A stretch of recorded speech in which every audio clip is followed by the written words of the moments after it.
Hi trappers, this is No Name Trapper here with you today, and what I want to talk about today is to new trappers who are just getting started. There's a lot of information and misinformation out there on the internet about trapping, and so to start out I'm just going to recommend you find a couple trappers, no matter who that be, and follow them, learn from them, and that's how I'd start out. I'd find a couple people I really respect as people, and that are good trappers, and I'd follow them and learn from them. If you try to learn from too many trappers, you can just have too much information thrown at you. All right, so first I made 10 steps, and I wrote it down, because you want to make sure you get something like this right.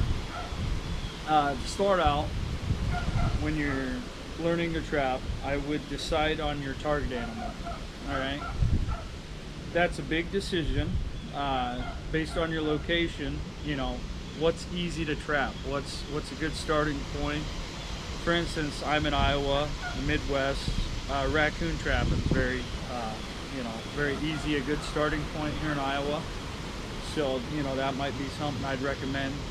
But you want to decide what's easier, a good starting point, and what you want to trap. That's step one. Step two is find your locations. Okay, whether it be public land, private land, or here in Iowa we can trap the ditches. So you can scout ditches, right? So you want to pick your locations of where you plan on trapping. The third step is look up your rules and regulations. Now you ask, why wouldn't that be step number one? Well, the reason is because you want to be able to apply the rules and regulations to what animal and where you want to trap, right? So look up your rules and regulations for your state, and make sure you follow those, because if not, you're breaking the law. And that's a very important step, no matter where you're at. Step four is determine what traps you want to use and make sure they're legal for your area. Okay, you want to do your research on, I'm trapping this.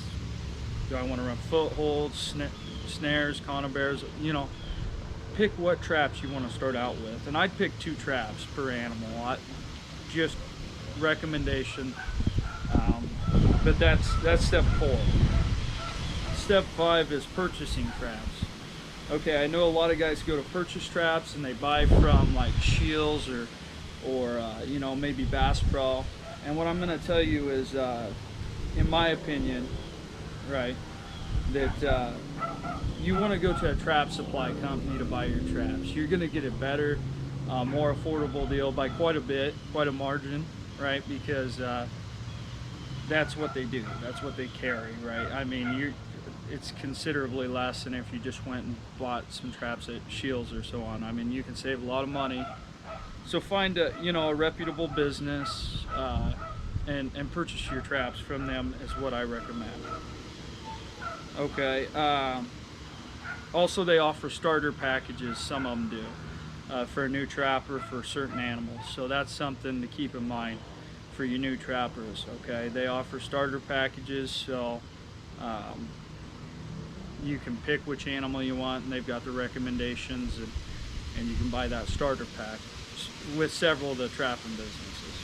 All right. Your 6th step is going to be prepared to check traps daily while being respectful to other trappers in your area.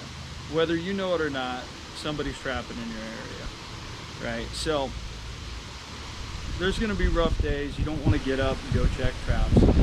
That's just too bad. Trapping, it's you have to go check those traps once you set them. You have a responsibility to the animal, and as a trapper, it's the right thing to do. Most states around where I'm at, it's like a 24-hour check. Obviously that varies, like in Alaska and so on. So just follow the laws and make sure you check your trap lines when you're supposed to. Okay, that's very important. Number 7 is have a station set up to skin and store fur to sell. Freezers are important. Okay, freezers are your best friend, right? Because you can freeze them full carcass and skin later, or you can skin them and store them before you finish your fur. You need to have a good knife ready to sharpen, you know, a sharp knife ready to skin those critters when you catch them. So that's a very important step. That's not one you want to skip, because when you catch your first animal, you need to have that plan already in place. Step number 8 is you're going to have run-ins with landowners and trappers. Make sure you're doing things correctly and to be a professional. And by that, just make sure you're following the law, you know, and being respectful of local landowners. You will have some trappers and landowners that are just trying to, you know, bully you a little bit, right? Because they don't like you being there at all. But just be respectful and understand sometimes you may be right and sometimes you may be wrong. Okay, but just you know, try to carry yourself in a professional manner when you do that. Step number 9, you will have to deal with theft, whether it's from an outdoorsman, another trapper, or somebody who stumbled across your stuff.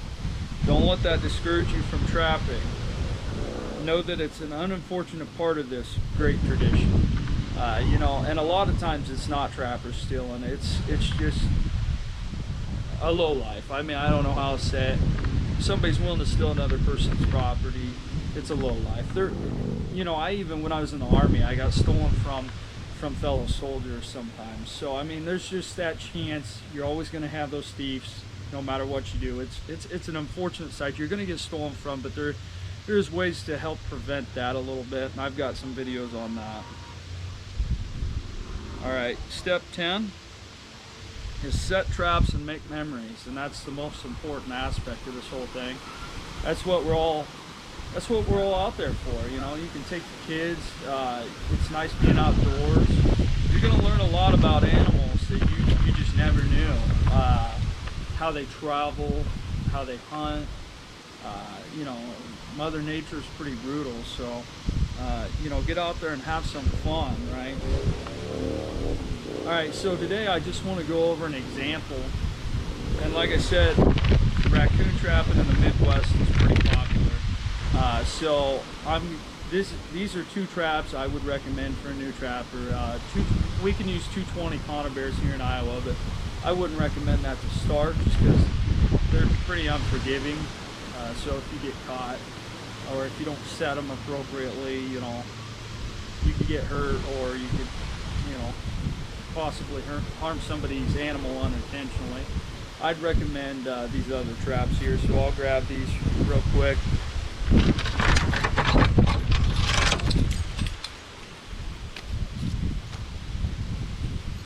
Alright, so I would recommend getting half dozen 1.5s, half dozen dog proofs.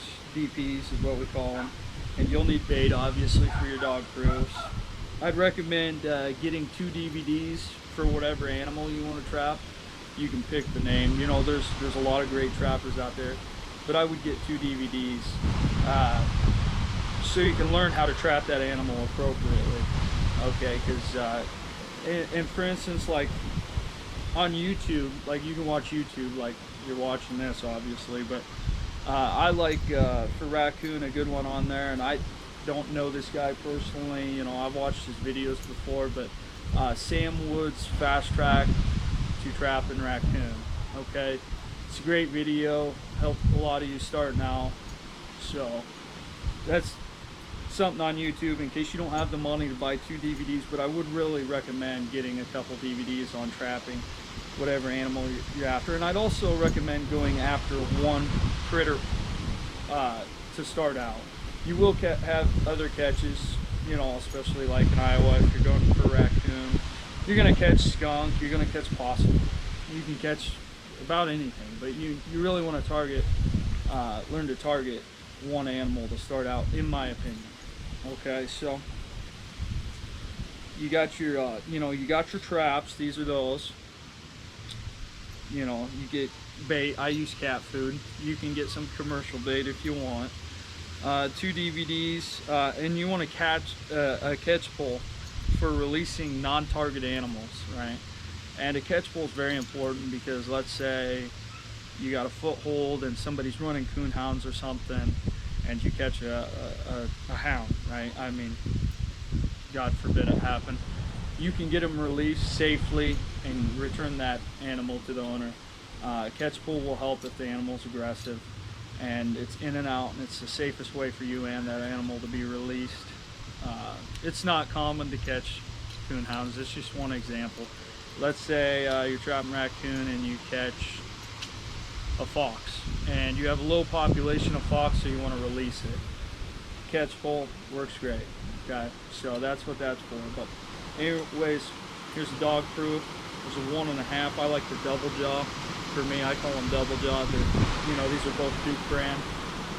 There's different brands too, which you need to decide on your own what brand you want to go with.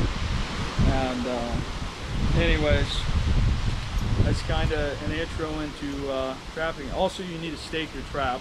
Hold on here, I'll grab a pretty windy day out. We'll set these traps down here in a sec, but you're going to stake your trap down. This is a rebar stake, right? Pretty common in the trapping industry to use rebar.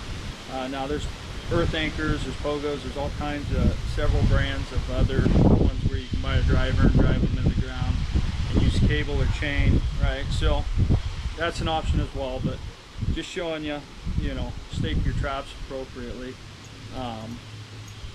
and get out there, have fun.